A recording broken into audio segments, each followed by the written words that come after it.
नमस्कार दोस्तों, ocean network में आपका स्वागत है। अभी 5 दिन की यात्रा से मालदीव लौटे हैं वहाँ के राष्ट्रपति मुइज़्ज़ू और चीन ने उनके लिए रेड कार्पेट बिछाया। सूचना मिल रही है कि 20 समझौतों पर हस्ताक्षर भी हुए हैं। कहने को मालदीव एक छोटा-सा देश है, 5 साढ़े 5 लाख की कुल मिलाकर के आबादी है। लेकिन स्ट्रैटेजिक तौर पर हमारा एक महत्वपूर्ण पड़ोसी है और केवल मालदीव ही क्यों, हमारे लिए तो श्रीलंका भी उतना ही महत्वपूर्ण है, म्यांमार भी, भूटान भी, बांग्लादेश भी, नेपाल भी। और ये सब ऐसे देश हैं और पाकिस्तान, जो हमारा हिस्सा हुआ करता था। इन सब पर चीन डोरे डालता रहा है समय-समय पर और चीन के दुष्चक्र में इनमें से कुछ देश फंसते भी रहे हैं। अभी ताज़ा-ताज़ा उसका टारगेट जो है वो मालदीव है और मालदीव इसलिए है क्योंकि वहाँ पर जो नई सरकार अभी नवंबर में आई है, मुइज़्ज़ू की, उसने पूरा जो अपना चुनाव प्रचार था, अभियान था, वो भारत के खिलाफ फोकस किया हुआ था। ये अलग बात है कि वो जीत गए और राष्ट्रपति बन गए, लेकिन एक ऐसी घटना हुई जब प्रधानमंत्री नरेंद्र मोदी लक्षद्वीप की यात्रा पर गए और वहाँ से कुछ फ़ोटोग्राफ और कुछ वीडियो आए, तो मालदीव के 3 जूनियर मंत्रियों ने कुछ बदजुबानी कर दी और उसके बाद मालदीव के लोगों का और जो वहाँ रक्षा मंत्री रहे, वहाँ के राष्ट्रपति रहे, दूसरे अहम पदों पर रहे, उनके जिस तरीके से रिएक्शंस आए, उसके बाद उन 3 मंत्रियों को शैक करना पड़ा, हटाना पड़ा। अब राष्ट्रपति बीजिंग से लौटे हैं, एक कार्यक्रम में बोल रहे थे और एक वाक्य उन्होंने ऐसा कह दिया जिसका नोटिस लिया जा रहा है। उन्होंने कहा कि हम छोटे हैं, पर इसका मतलब ये नहीं है कि किसी को हमें धमकाने का लाइसेंस मिल जाता है, सर्टिफिकेट मिल जाता है।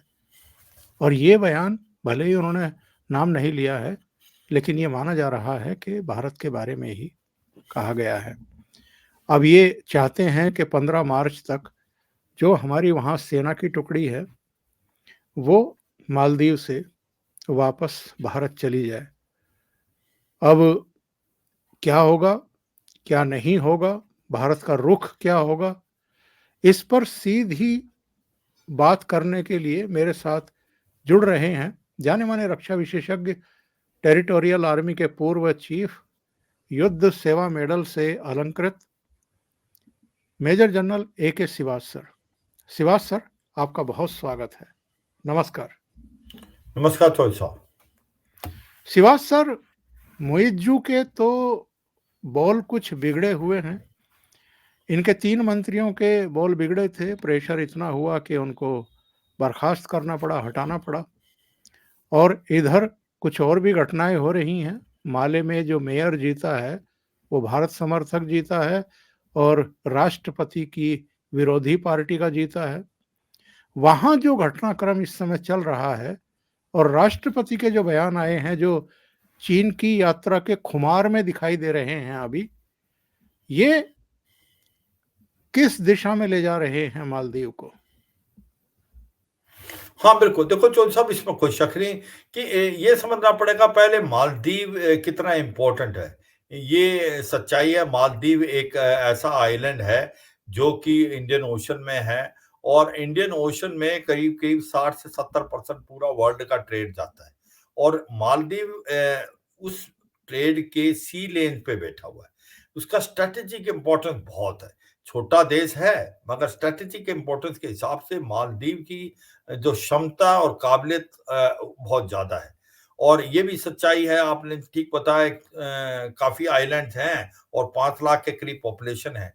और ये भी हमें ध्यान देना चाहिए, इसकी पॉपुलेशन जो है मुस्लिम ज़्यादातर है और रेडिकलाइज़ेशन की भी खबरें आई थी, जहाँ पर इस्लामिक स्टेट कुछ हिसाब से पैर पसार रही थी वहां पर, वो भी एक चिंता का विषय जो अमेरिका ने भी जाहिर किया था। मगर ओवरऑल ये सच्चाई है कि मालदीव जो एक बहुत ही स्ट्रेटेजिकली इंपॉर्टेंट आइलैंड कंट्री है, और वो भारत से जो कि करीब-करीब 400 से 500 किलोमीटर दूर है। और भारत जो इस इलाके के लिए सबसे फर्स्ट रिस्पॉन्डर है, अगर किसी देश को मदद चाहिए, और भारत की जो नेबरहुड फर्स्ट पॉलिसी, और यही नहीं, हम इस इलाके में नेट सिक्योरिटी प्रोवाइडर है। तो ये सच्चाई है कि मालदीव जो है भारत के साथ हरदम रिलेशन अच्छे रहे हैं, और ये भी सच्चाई है कि भारत ने हरदम मालदीव की हेल्प की है जब भी वहां पर कोई आपदा आई है। कौन भूल सकता है 1988 को, जब वहां पर टेररिस्टों ने माले को घेर लिया था। उस समय भारत ने ही अपनी स्पेशल फोर्सेस भेजी थी, और उन टेररिस्टों को मार गिराया था। उसके बाद जब पानी की वहां दिक्कत आई थी, बहुत बड़ी पानी की दिक्कत आ गई थी, भारत ने इमीडिएटली अपने हवाई जहाज और शिप से पानी भेजा था। कोविड-19 के बाद उनकी बहुत मुश्किल हो गई थी, कोई मेडिसिन नहीं थी। भारत ने कोविशील्ड और कोवैक्सीन जो दी, और यही नहीं, बिना कॉस्ट के दी। और इसके साथ-साथ भारत ने जब, क्योंकि ये टूरिज्म पे इनकी इकोनॉमी डिपेंडेंट है, वो बात करेंगे आगे। उसके कारण, कोविड-19 कारण इसमें एक प्रकार से रुकावट हुई थी, तो उनकी इकोनॉमी भी डगमगा गई थी। ऐसे में हमने $500 मिलियन की लाइन ऑफ क्रेडिट दिया। मैं ये पूछना चाहता हूँ मालदीव से कि जब ये प्रॉब्लम आ रही थी तो चीन कहाँ खड़ा हुआ था? क्या चीन ने उसकी कोई मदद की थी? बिल्कुल नहीं। और जिस प्रकार से चीन ये छोटे-छोटे देशों को दबा रहा है, स्पेशली जो चारों तरफ है भारत के, और वो इंडियन ओशन में है, वो एक डेब्ट ट्रैप में डालेगा। और यही एक प्रॉब्लम आ रही है कि मालदीव समझ नहीं रहा है।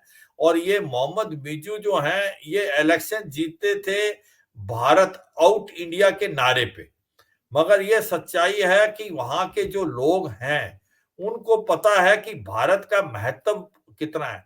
क्योंकि ये भी पता है कि वहां का जो डेट है, वो 110% है जीडीपी का, और 65% जो करीब-करीब डेट है, वो चीन से के ऊपर है। और उनका जो मेन इकोनॉमी है, वो टूरिज्म है, जो कि 30% जीडीपी को, और मैक्सिमम टूरिस्ट भारत के जाते हैं। इसका मतलब भारत जो है उसकी इकोनॉमी में इनडायरेक्टली बहुत कुछ हिसाब से पैसा भेजता है। तो ऐसे में हुआ क्या है, अब ये मोहम्मद मिजू जब से बने हैं प्रेसिडेंट, तो ये क्योंकि भारत विरोधी हैं और चीन के पक्ष में हैं, तो सबसे पहले तो ये किया कि वहां पर आज तक जिस प्रकार से रूटीन रहा है, और एक प्रकार से प्रथा है कि जब भी प्रेसिडेंट इलेक्ट होता है तो उसका फर्स्ट टूर भारत होता है। उसकी वजह यही है कि भारत सबसे नजदीक देश है, बड़ा देश है, भारत हरदम मित्र देश है। मगर ऐसा नहीं किया मोहम्मद मिर्जू ने। वो सबसे पहले तुर्की गए, और उसके बाद वो चीन का अब 5 दिन का दौरा करके आए हैं। और चीन में उन्होंने 20 से ज्यादा एग्रीमेंट किए हैं, और शी जिनपिंग से उनकी बातचीत काफी लंबी तगड़ी चली है। जब से वो ये वापस आए हैं, तो वो उनके तेवर और भी चेंज हो गए। मगर हमें ये भी समझना पड़ेगा कि जो 3 इनके जूनियर मिनिस्टर थे, जब उन्होंने डेरोगेटरी अनपार्लियामेंट्री लैंग्वेज का इस्तेमाल किया था भारत के प्रधानमंत्री के अगेंस्ट, वो उससे एक प्रकार से सारा सिनेरियो चेंज हो गया। उससे क्या हुआ कि भारत के अंदर उसका बहुत बड़ा आक्रोश। लोग कहते हैं कि मालदीव जाना बंद करें, लक्षद्वीप को डेवलप करें, बाकी जगह में जाएं, पर मालदीव नहीं जाएं। इससे मालदीव घबरा गया। मालदीव की जो पॉपुलेशन है, मालदीव के वो लोग जो डिपेंडेंट है टूरिज्म पे, क्योंकि उनकी इकोनॉमी, उनको लगने लगा है कि ये मोहम्मद मिर्जू जो है वो हमें मरवा देगा। दूसरा ये भी सच्चाई है, ये जो 3 मिनिस्टरों ने बोला, ये कोई स्लिप ऑफ टंग वाली बात नहीं है कि गलती से किसी मिनिस्टर ने बोल दिया। 1 मिनिस्टर बोले, 2 बोले, 3 बोले, इसका मतलब ये सोची समझी साजिश के तहत। और ये कहीं ना कहीं मोहम्मद मिर्जू जो कि एक प्रेसिडेंट है, उनका कहीं ना कहीं इसके अंदर लगाव था। तो ये सच्चाई है कि मोहम्मद जो मिर्जू हैं, वो आग से खेल रहे हैं, और वो सोच रहे हैं चीन से जाने के बाद उनका कद बढ़ जाएगा और जिस प्रकार की स्टेटमेंट वो पास करें, जिसका आप इशारा कर रहे थे कि भारत ने वहां पर 2 हेलीकॉप्टर, एक डोर्नियर एयरक्राफ्ट और एक पेट्रोल वेसल छोड़े हुए हैं। वो भारत ने अपने फायदे के लिए नहीं, वहां पर डिजास्टर बहुत बार होता है, उसके लिए उनको डिजास्टर मैनेजमेंट, कैजुअलिटी इवैक्यूएशन, रख की सर्विलेंस के लिए ये जो है हमने मालदीव के फायदे के लिए छोड़ा। और ये भारत ने खुद नहीं भेजे, भारत और मालदीव के बीच में एक पैक्ट साइन है और उनके प्रेसिडेंट ने साइन किया हुआ है। तो ये सच्चाई है कि अब जो ये कह रहे हैं 15 मार्च तक इन्हें वापस ले जाओ, भारत एक कोई मामूली सा देश नहीं है कि चीन के कहने पे आप बोलें और हम डर जाएं। सच्चाई यह है कि एक अगर हम 15 मार्च तक इसको वापस बुलाते हैं तो ये गलत मैसेज आएगा और ये सच्चाई है, भारत ऐसा नहीं करेगा। और भारत ने क्योंकि बड़े सच्चे मन से रखे हुए हैं और भारत ने अपने आप नहीं भेजे हैं, ये मालदीव के प्रेसिडेंट और भारत के बीच में पैक्ट साइन है, उन्होंने रिक्वेस्ट किया है, तो ये ऐसा नहीं कर सकते। अब जो बात आती है कि इसका इम्पैक्ट क्या हुआ है, अब देखें आप पूरे का पूरे मालदीव में एक आक्रोश है। मालदीव की जो पॉपुलेशन जिसने शायद मोहम्मद मिर्जू को सिलेक्ट भी किया है, आज इसके अगेंस्ट है। वो ये कहती है कि भारत के साथ अगर रिलेशन खराब करोगे तो बहुत बड़ा नुकसान होगा। और इसी के कारण अभी जो माले के अंदर इलेक्शन हुआ मेयर का, उसके अंदर मिर्जू की जो पार्टी है उसकी हार हुई और प्रो इंडिया जो कैंडिडेट वो जीता। और वहीं पर पहले पर ये मोहम्मद मिर्जू मेयर थे माले के। तो ये दिखलाता है कि पीपल टू पीपल कॉन्टैक्ट, लोग भारत को कितना चाहते हैं। और मोहम्मद मिर्जू की कोई वहां पर अब ऐसा लगता है कि लोगों को समझ आ गया कि मोहम्मद मिर्जू एक चीन के पिट्ठू हैं और मालदीव को वो जो ले जा रहे हैं उस रास्ते में जहां से आना मुश्किल है और वो दलदल में फंस जाएंगे और वो चीन के एक डेप्थ ट्रैप में फंस जाएंगे। जिस प्रकार से श्रीलंका फंसा है, हमनटोटा 99 ने दिया, किसी हद तक पाकिस्तान फंसा हुआ है। तो मुझे लगता है एक बहुत ही अच्छी पहल हुई है जो इस इलेक्शन से ये दिखला दिया कि मोहम्मद मिर्जू को ऑल इज नॉट वेल। अगर आप भारत के साथ इस प्रकार का रुख करेंगे तो आपका तख्ता भी वहां से उलट सकता है। चौधरी साहब, अपने दर्शकों को बता दें कि इस समय मालदीव में 77 भारतीय सैन्य कर्मी हैं। मालदीव में पहले हेलीकॉप्टर का प्रबंधन करने के लिए 24 भारतीय सैन्य कर्मी, डोर्नियर विमान का प्रबंध करने के लिए 25 दूसरे भारतीय, दूसरे हेलीकॉप्टर का प्रबंधन करने के लिए 26 भारतीय और रखरखाव और इंजीनियरिंग के लिए 2 अन्य भारतीय कर्मी वहां पर हैं। और मालदीव चाहता है कि वो उनकी जमीन से हट जाएं ताकि चीन को पैर पसारने का मौका मिल जाए। तो भारत ये तो बिल्कुल नहीं चाहेगा श्रीवास साहब कि चीन हमारे एक और पड़ोसी देश में पैर पसारे। और जैसा आपने कहा है कि पूर्व के जो राष्ट्रपति हैं रहे हैं मालदीव में, उनके हस्ताक्षर हैं, समझौता है। भारत क्यों ऐसे में मालदीव छोड़ेगा और चीन को अवसर देगा वहां घुसपैठ करने का।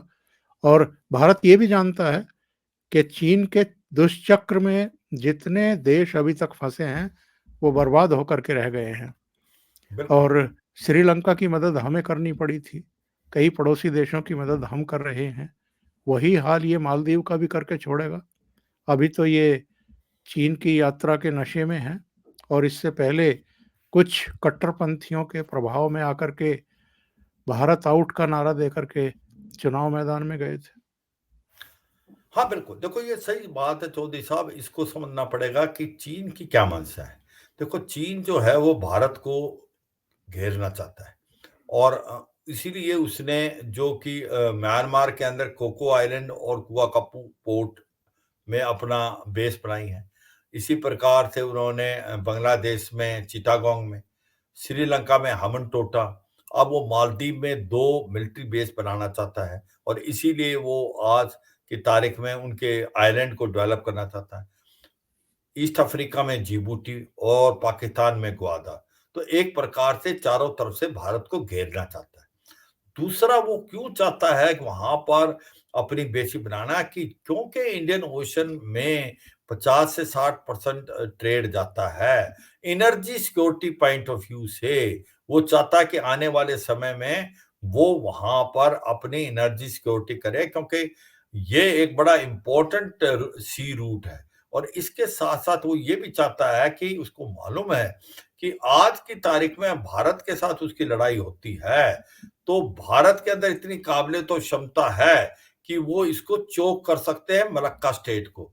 और मलक्का स्टेट अगर चोक हो जाता है तो चीन के पास 40 से 50 दिन से ज्यादा का ऑयल नहीं है। तो ये इसको भली भांति मालूम है, और इसीलिए वो चाहता है कि मालदीव पे अगर उसको बेसिस मिल जाए तो फिर वो अपने मिलिट्री एयरक्राफ्ट बढ़ाएगा, वहां पर अपनी सबमरीन बढ़ाएगा और वो भारत को काउंटर कर सकेगा।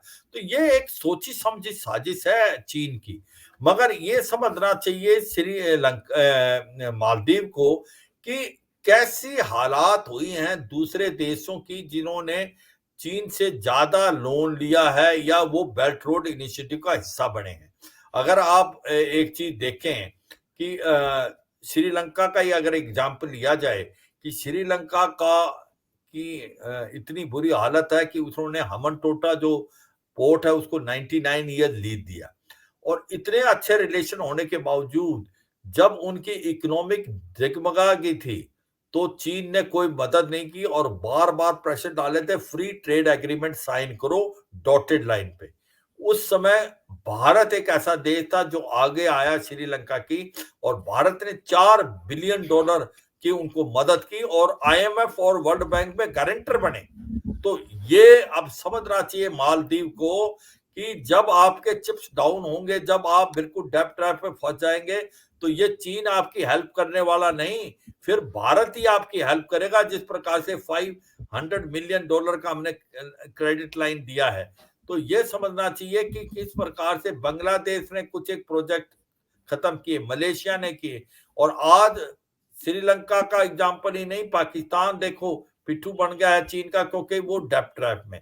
तो ये सच्चाई है कि जो मालदीव समझ नहीं रहा, और ये इब्राहिम मिजू एक ऐसे प्रेसिडेंट हैं जो कि आउट इंडिया के कैंपेन में आए हैं। मगर ये सच्चाई आपने ठीक बोला कि जो पुराने इब्राहिम रैसी प्रेसिडेंट थे, या अब्दुल यमीन जो कि प्रो चाइना भी माने जाते थे, वो भी इस बात से सहमत नहीं है।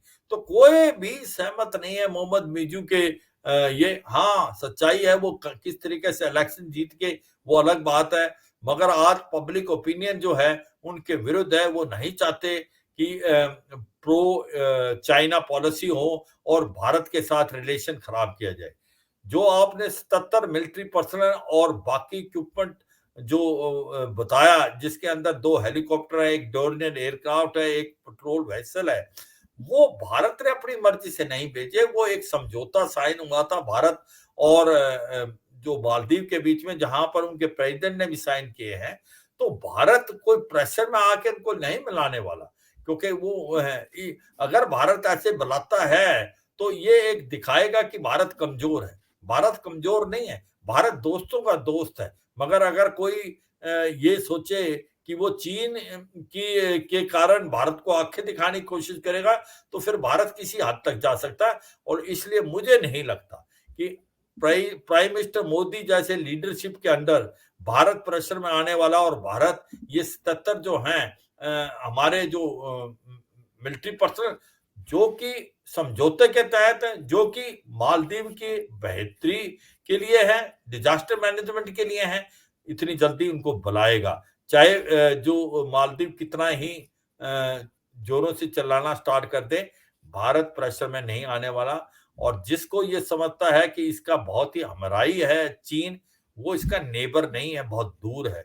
अगर कभी आपदा आएगी तो ये भारत ही है जो फर्स्ट रिस्पॉन्डर है, नेट सिक्योरिटी प्रोवाइडर है। मुझे लगता है ये बात अभी तक उसके समझ नहीं आ रही। मगर ये जो इलेक्शन हुए हैं मेयर के, उससे उसकी आंखें खुलनी चाहिए, उसको समझ आनी चाहिए कि लोग उसके साथ नहीं है। अगर लोग डेमोक्रेसी में आपके साथ नहीं होते तो फिर आप कुछ नहीं कर सकते।